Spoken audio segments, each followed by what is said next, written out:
Hello everyone. तर आज आपण बघणार आहे ऑब्स्टेट्रिक अँड गायनेकॉलॉजी. त्यामध्ये सिझेरियन सेक्शन हा आपला टॉपिक आहे आजचा. सो त्यामध्ये काही इम्पॉर्टंट पॉईंट आहेत जे की मी तुम्हाला आज एक्सप्लेन करतो विथ त्याचे डायग्राम थ्रू. आणि आपण सिझेरियन सेक्शन डिलिव्हरी आपण हे कोणत्या पर्पजने करतो, ओके, त्याचे काही इंडिकेशन्स असतात, त्या प्रकारे मी तुम्हाला या ठिकाणी एक्सप्लेन करणार आहे.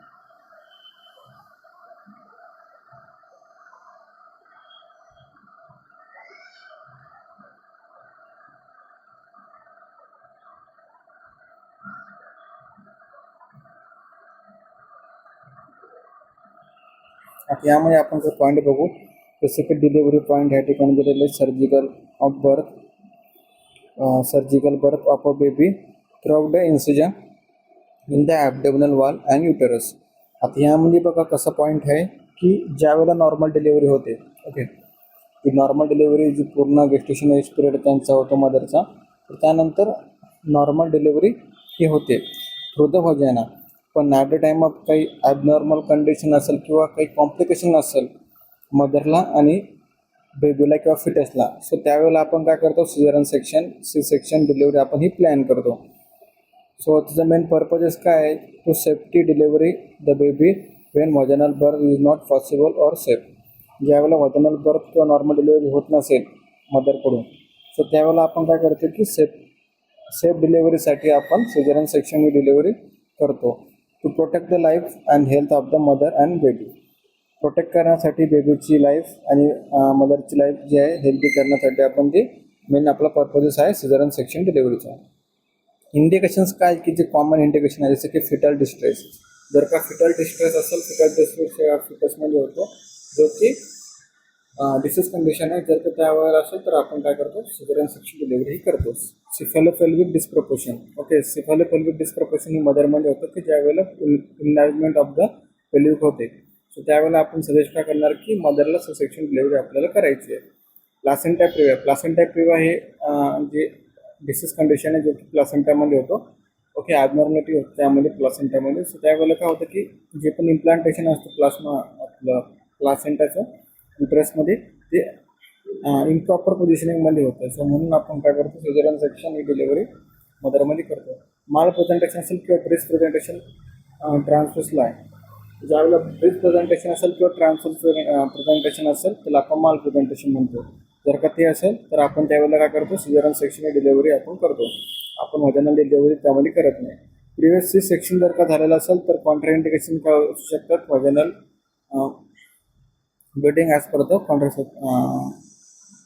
Contraction, okay, fail induction or the arrest of the labour.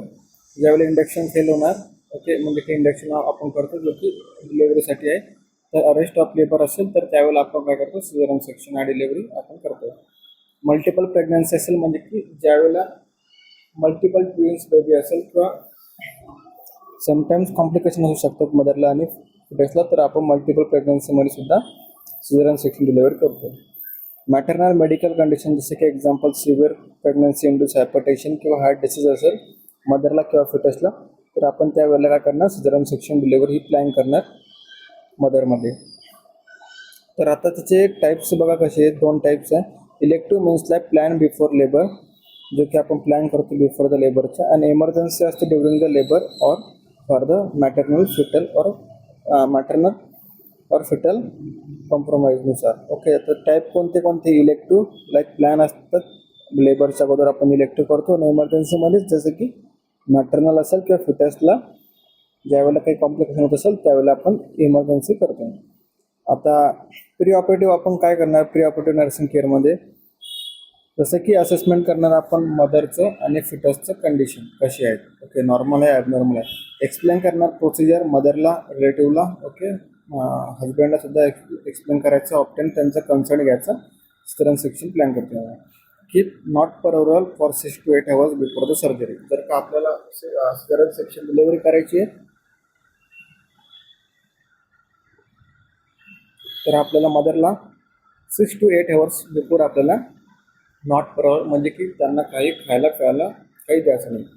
Start I V करायची, आपल्याला स्टार्ट करायची आय व्ही लाईन. फ्लुइड्स जे असेल ते ॲज पर द ऑर्डर आपण त्या ठिकाणी रिकमेंडेड करतो, ते ॲडमिनिस्टर करतो. डू रुटीन इन्व्हेस्टिगेशन, जर रुटीन इन्व्हेस्टिगेशन असेल तर आपण त्या ठिकाणी करतो. कॉलेज कॅटेटर इन्सेशन आपण त्या ठिकाणी करणार. ओके. शेविंग करणार ॲब्डोमिनलमध्ये जर का नीट असेल तर.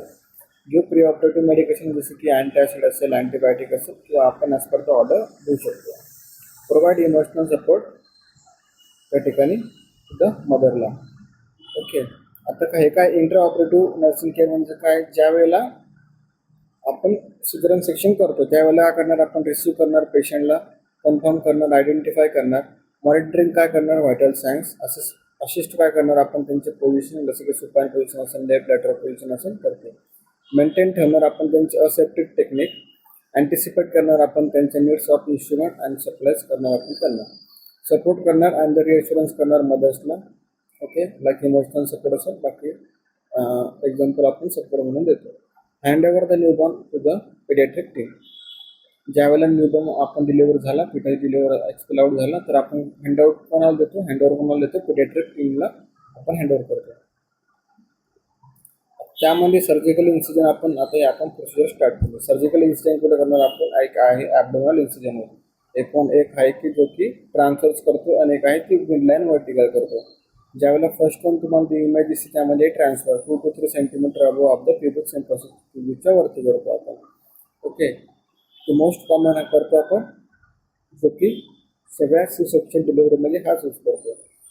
त्यानंतर मिडलाईन व्हर्टिकल फ्रॉम अंबलिकस टू प्युबिसपर्यंत करतो, जो की ज्युअल कोहेन इन्सिजन आपण त्याला असं बोलतो, व्हर्टिकल इन्सिजन आपण त्याला बोलतो. सेकंड नंबरला काय बघणार आपण, सर्जिकल इन्सिजन म्हणजे युट्रसला आपण इन्सिजन करणार. युट्रसला आपण कुठे करणार, लोअर सेगमेंट ट्रान्सवर्स. ओके.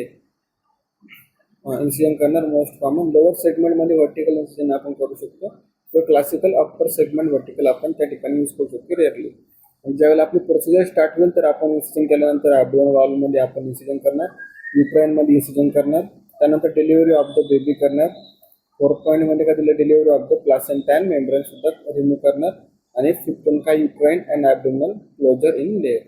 त्या ठिकाणी आपण सुचरिंग करून त्या ठिकाणी आपण पूर्ण जे पण सुचरिंग करून त्यांना काय करणार आपण, सर्जरी आफ्टर सर्जरी आपण ते सुचरिंग करू शकतो. ओके. आता पोस्ट ऑपरेटिव्ह नर्सिंग केअरमध्ये आपण काय करतो की मॉनिटर करतो vital science, level of consciousness किती आहे किती नाही ते आपण चेक करतो. असेच लोकिया म्हणजे की किती अमाऊंट ऑफ कलर किंवा ऑर्डर त्या ठिकाणी प्रेझेंट आहे मदरमध्ये ते चेक करतो. चेक युट्राइन टोन आपण चेक करतो, फर्मनेस आहे का कशी आहे असेच करणार आपण. त्यांचं इन्स्टन्स साईड ऑफ ब्लिडिंग किती आहे, स्वेलिंग डिस्चार्ज किती आहे ते आपण त्या ठिकाणी असेसमेंट करणार. मॅनेज करणार आपण pain as per the order. Maintain ठेवणार आपण आय व्ही फ्लुइड्स और मॉनिटर करणार आपण इनपुट अँड आउटपुट चार्टमध्ये. इन्करेज करणार आपण अर्ली डीप ब्रीथिंग, कफिंग असेल, लेग एक्सरसाइज असेल त्या टाईपमध्ये. अर्ली ॲम्ब्युलेशन्स ॲज टॉलरेट करणार आपण. मेंटेन ठेवणार आपण Foley catheter care and remove करणार आपण as per the order. Promote करणार आपण ब्रेस्ट फीडिंग आणि प्रोव्हाइड काय करणार आपण टीचिंग ऑन इन्सिजन केअर, जसं की इन्सिजन केअर आपण त्यांना कशी घ्यायला लावायचं सांगायचं. डेंजर साईन असेल तर फॉलोअपला आपण त्यांना बोलवायचं. पोटेन्शियल कॉम्प्लिकेशन्स काय होऊ शकतात, जसं की मॅटर्नल आणि निओनेटल. मॅटर्नलमध्ये काय होऊ शकतं, हेमोरेज म्हणजे की जास्त ब्लिडिंग होऊ शकते, इन्फेक्शन होऊ शकतं मदरला, इंजुरी होऊ शकते ब्लॅडरला, बॉवलला किंवा ब्लड वेसल्सला, थ्रोम्बोएम्बोलिझम होऊ शकतो, क्लॉटिंग त्या ठिकाणी जास्त होऊ शकते. त्यानंतर अनेस्थेशिया कॉम्प्लिकेशन त्या ठिकाणी होऊ शकतात. पोस्ट ऑपरेटिव्ह पेन होऊ शकतो आफ्टर सर्जरी किंवा पुअर वुंड हिलिंग म्हणजे की जे आपण इन्सिजन केले हिलिंग व्हायला जास्त वेळ लागत असेल. निओनेटल म्हणजे काय असेल की रेस्पिरेटरी डिस्ट्रेस सिंड्रोम होऊ शकतो, RDS, ॲक्सिडेंटल इंजुरी होऊ शकते at the time of delivery. किंवा त्यानंतर हायपोथर्मिया म्हणजे की डिक्रीज बॉडी टेम्परेचर होऊ शकतो आणि त्यानंतर फिडिंग डिफिकल्टीज त्यांना होऊ शकते आफ्टर द डिलिव्हरी. ही नर्सिंग प्रायोरिटी काय की आपण ensure the safety of mother and बेबीसाठी आपण सेफ करणार आहे. प्रिव्हेंट कॉम्प्लिकेशन्स, आपलं काम आहे की कॉम्प्लिकेशन आपण प्रिव्हेंट ठेवायचं. त्यानंतर प्रोव्हाइड कम्फर्टेबल आणि पेन त्या ठिकाणी रिलीफ त्यांना करून द्यायचं. प्रमोट अर्ली रिकव्हरी आणि बॉन्डिंग आपण त्या ठिकाणी ठेवायचं मदर आणि नोनेटमध्ये. एज्युकेट करायचं आणि सपोर्ट द मदर आणि त्यांच्या फॅमिलीला. ओके. ह्या टाईपमध्ये आहे की आपण सी सेक्शन बघितलं, सी सेक्शनमध्ये आपण सगळ्यात अगोदर बघितलं की इंडिकेशन्स पर्पजेस काय आहे, त्यानंतर टाईप्स किती आहे, 2 आहे, एक इलेक्टिव्ह, एक emergency. Post operative nursing, pre operative nursing बघितलं, त्यानंतर इंट्रा ऑपरेटिव्ह नर्सिंग केअर काय होती, सर्जरी बघितली, इन्सिजन कोड टाईप डिपेंड होतात.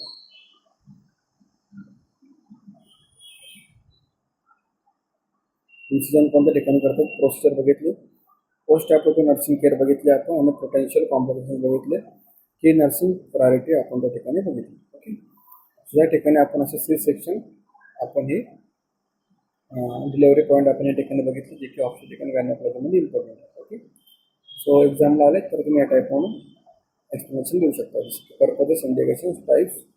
Okay, pre operative care, intra operative care, procedure लिहू शकता किंवा नाही लिहिले तरी चालेल.